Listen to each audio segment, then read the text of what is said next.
नाश्ता कर रही थी, मुझे एकदम से बोला मम्मा। तो मैंने चौंक के इसकी तरफ जो है ना वो देखा कि इसने मुझे क्या बोल दिया जो है ना। तो वो दिन जो था ना मेरे लिए बहुत बड़ा खुशी का दिन था। हम पूरी एफ़र्ट कर रहे हैं कि किसी तरह हमारी बच्ची का इलाज जो है ना वो नहीं रुके, हर सूरत हर हाल में उसको वो चीज़ मिले जो उसका हक़ है।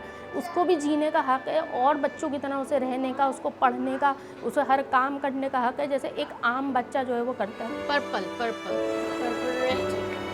मुझे उसके ऑटिज़म से कोई मसला नहीं है, मगर लोग जब उसको इस तरह से करते हैं, उसके साथ बिहेवियर दिखाते हैं ना, चलें जो बच्चा करता है वो एक अलग चीज़ है, बच्चे तो नासमझ होते हैं, वो तो मासूम होते हैं, लेकिन मगर जब पेरेंट्स, उनके जो पेरेंट्स भी करने लग जाते हैं या ऐसे हक़ारत की नज़र से उसको देखने लग जाते हैं मेरी बेटी को, तो मुझे बहुत ज़्यादा जो है ना तकलीफ़ होती है।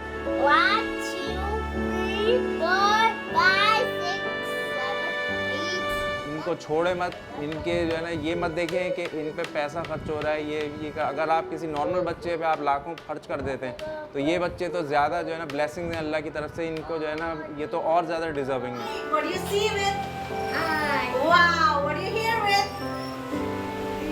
Amazing! Give me high five! Yay! ये कोई डिजीज़ नहीं है, ये कोई बीमारी नहीं है कि आपके बच्चे के ऊपर कोई दाग लग गया है या आपके ऊपर कोई दाग लग गया है। Autism is a neurological condition. उसमें जितना ज़्यादा आप बच्चे को एक्सेप्ट करेंगे, उसको उसके लिहाज से चलेंगे, उसकी तरह उसी के लिहाज से सिखाएंगे चीज़ें, उसी तरह वो बच्चा आएगा आगे, घुल मिलेगा, इंटीग्रेट होगा सोसाइटी में। We have to integrate them into society, not push them away.